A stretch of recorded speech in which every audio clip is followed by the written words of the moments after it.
दोस्तों YouTube पे मैं पहला बंदा था जिसने ये बताया कि वजीरेक्स बैंकरप्ट हो रहा है, वजीरेक्स परमानेंटली क्लोज हो रहा है, वजीरेक्स आपके 55% फंड जो है वो नहीं देगा। इस चीज़ को लेकर मुझे बहुत ज़्यादा ट्रोल्स का सामना करना पड़ा। लोगों ने बोला कि साले तुम तो निगेटिव ही बात हमेशा करते हो, कभी पॉजिटिव ही बात कर लिया करो।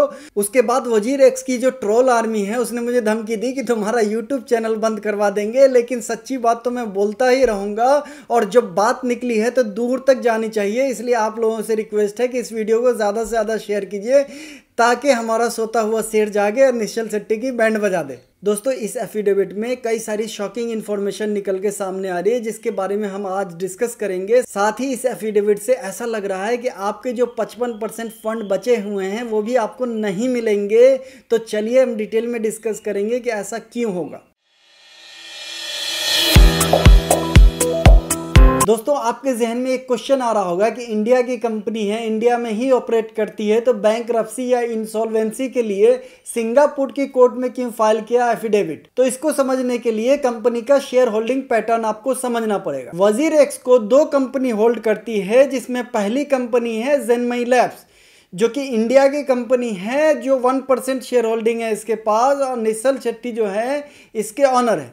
उसके बाद जो दूसरी कंपनी है जेटई पीटी जो 99% शेयर होल्ड करती है वजीरेक्स का, और जो कि सिंगापुर की कंपनी है। चूंकि 99% शेयर होल्डिंग जेटई का है जो कि सिंगापुर की कंपनी है, इसलिए सिंगापुर में बैंकरप्सी के लिए इन्होंने फाइल किया। उसके बाद पहली शॉकिंग न्यूज निकल के ये आ रही है कि जेटई में 74% से ज्यादा शेयर होल्डिंग निश्चल शेट्टी का है, बाकी 24% में दूसरे स्टेक होल्डर हैं। तो मतलब ये कि कंपनी में लगभग 75% से ज़्यादा शेयर होल्डिंग जो है निश्चल शेट्टी के पास है। तो भैया ऑनर कौन हुआ? उसके बाद अगर एफिडेविट को देखते हैं तो इस कंपनी का डायरेक्टर भी निश्चल शेट्टी है, दोनों ही कंपनी का। तो भैया किसको चूतिया बना रहे हो? बाइनेंस के पीछे क्यों पड़े हो? तुम्हारे पास शेयर होल्डिंग है 75% से ज़्यादा, तुम डायरेक्टर हो, बाइनेंस कहाँ से आ गया इसमें? तो यहाँ पे ये ट्वीट करके जिम्मेदारी से बचने की कोशिश कर रहे हैं कि ये मेरी कंपनी है ही नहीं तो मैं कहाँ से सेल कर सकता हूँ कंपनी को। फ्रॉड आदमी है ये बिल्कुल। उसके बाद आप यहाँ देख सकते हैं, शॉकिंग बात यह है कि इनको 6 महीना सोचने के लिए टाइम चाहिए कि कौन सा सही तरीका होगा कंपनी को डाइल्यूट करने के लिए। दोस्तों ध्यान देने वाली बात यह है कि 6 महीना इनको सिर्फ सोचने के लिए चाहिए। उसके बाद ये प्रोसीजर स्टार्ट करेंगे। उस प्रोसीजर में कितना टाइम लगेगा किसी को नहीं पता, 6 महीना से 2 साल तक भी लग सकते हैं, और इस 6 महीना के पीरियड में इनके खिलाफ कोई भी केस नहीं किया जा सकता। दोस्तों इस एफिडेविट से बाइनेंस का क्या लोचा है वजीरेक्स के साथ ये भी समझ में आता है कि 2019 में बाइनेंस ने वजीरेक्स को एक्वायर किया था, लेकिन एक्वायर के क्या टर्म एंड कंडीशन थे वो ये रिवील नहीं कर सकते, वो कॉन्फिडेंशियल है। उसके बाद नवंबर 2019 में बाइनेंस ने पूरा कंट्रोल ले लिया था वजीरेक्स से। वॉलेट का कंट्रोल हो या फिर एक्सचेंज चलाने का कंट्रोल हो, सारा कंट्रोल इन्होंने ले लिया था। उसके बाद अगस्त 2022 में एक नया मोड़ आया जब बाइनेंस ने बोल दिया कि भैया हमारा ओनरशिप तो है ही नहीं वजीरेक्स के ऊपर। अंदर की बात बताऊं तो बाइनेंस ने ऐसा इसलिए बोला कि उस साल 2022 में ईडी ने एक केस फाइल किया था वजीरेक्स के खिलाफ मनी लॉन्ड्रिंग का। तो बाइनेंस का ऐसा सोचना था कि भैया तुम्हारा लोचा किया हुआ है, तुम जानो, इसलिए उन्होंने बोला कि हम ओन ही नहीं करते हैं, क्योंकि ईडी का केस अगर बाइनेंस पे डायरेक्ट जाता है तो उनकी इमेज खराब होगी।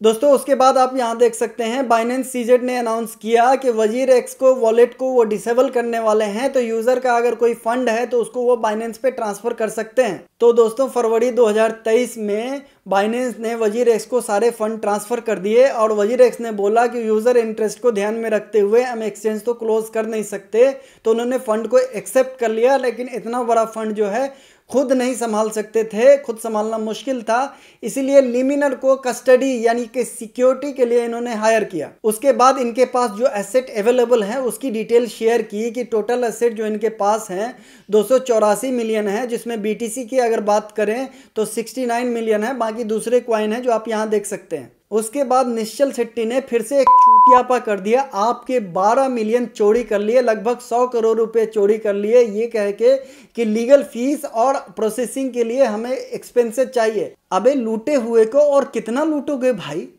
वजीर एक्स का जो प्रॉफिट हुआ WRX कॉइन को सेल करके, वो प्रॉफिट कहाँ गया? उसके बाद एक्सचेंज इतने साल से चला रहे हो, वो प्रॉफिट कहाँ गया? सारे प्रॉफिट लेकर तो तुम दुबई जाकर बैठे हुए दूसरे कॉइन में इन्वेस्ट कर दिया, और जब वजीर एक्स डूब गया तो अब जो भी 2-4 पैसे बचे हैं उसको भी लूटने की कोशिश कर रहे हो। शर्म आनी चाहिए यूजर का 100 करोड़ तुम्हें चोरी करते हुए। उसके बाद इन्होंने यूज़र्स की डिटेल शेयर की कि कितने यूज़र हैं, उनके क्या फंड हैं।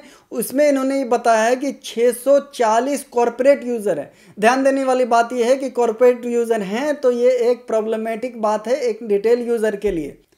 दोस्तों एक बड़ी शॉकिंग बात यहाँ पे ये बोल रहे हैं कि 28 मिलियन USD जो कि इन्फोर्समेंट एजेंसी का 235 करोड़ रुपए था वो हैक नहीं हुआ। कल होके ये कहेंगे कि जो कॉरपोरेट यूज़र का फंड था वो हैक नहीं हुआ। मतलब आपका जो फंड था वो सारा का सारा हैक हो गया, सिर्फ 45 मिलियन हैक नहीं हुआ। क्योंकि इन्फोर्समेंट एजेंसी से ये पंगा ले नहीं सकते, वरना ये ऐसी की तैसी कर देंगे। उसके बाद बात करें तो निश्चल सेठी कॉरपोरेट से पंगा ले नहीं सकता, क्योंकि वो दुबई में जाके उसकी ऐसी की तैसी कर देगा, तो पंगा वो सिर्फ आपसे ले सकता है। तो मतलब ये है कि आपके जो है 45% फंड हैक नहीं हुए, बल्कि 90% फंड हैक हो गए, और जो पैसे बचे हुए ना वो लीगल फीस में चले गए, और आपको मिलेगा बाबा जी का टुल्लू। साले निश्चल शेट्टी तुमने क्या चूतियापा लगा रखा है? बोल दो कि सारा ही फंड हैक हो गया यूजर का, कुछ नहीं मिलेगा तुम्हें, सीधा बोल दो यार।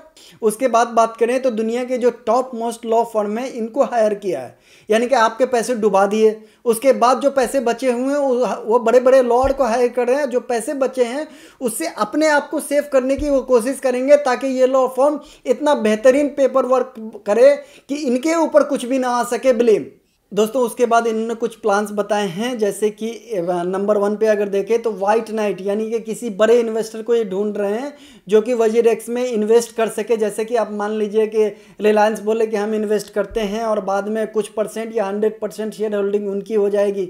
उसके बाद 2 नंबर पे ये बोल रहे हैं कि यूज़र के जो फंड है इसका रिलीज़ करने के लिए ये मैकेनिज्म को तलाश कर रहे हैं। उसके बाद कुछ और इन्होंने आइडिया को बताया है, जैसे कि कुछ लोग जिनको जल्दी फंड चाहिए उनको जल्दी मिल जाएगा, लेकिन उसको लॉस बेयर करना पड़ेगा, और जो वेट कर सकते हैं उनको बाद में फंड मिलेगा, लेकिन उनको साथ में कुछ प्रॉफिट भी दिया जाएगा। उसके बाद ये कह रहे हैं कि एयर ड्रॉप से या जो फंड आपके हैक हुए उसको टोकनाइज कर दिया जाएगा। बाद में हम एयर ड्रॉप या कुछ और करेंगे, उससे जो हमारे पास फंड आएगा उसको टोकन को हम कैश आउट कर देंगे बाद में। दोस्तों फाइनली ये कह रहे हैं कि इनकी 11 बड़े एक्सचेंजेस से बात हो रही है, किसी टाइप की डील करेंगे यूज़र के फंड को रिकवर करने के लिए। दोस्तों ये वजीर एक्स का चूतियापा देख देख के मेरे तो बिल्कुल सर में दर्द हो रहा है, और कम से कम आप लोगों से रिक्वेस्ट है कि वीडियो को ज़्यादा से ज़्यादा शेयर कीजिए, ताकि जो हमारी गवर्नमेंट की एजेंसी है वो थोड़ा सा और एक्टिव हो जाए। नहीं तो ये सारा फंड आपका डूबने वाला है, 1% भी आपको नहीं मिलेगा, ये गारंटी है मेरी।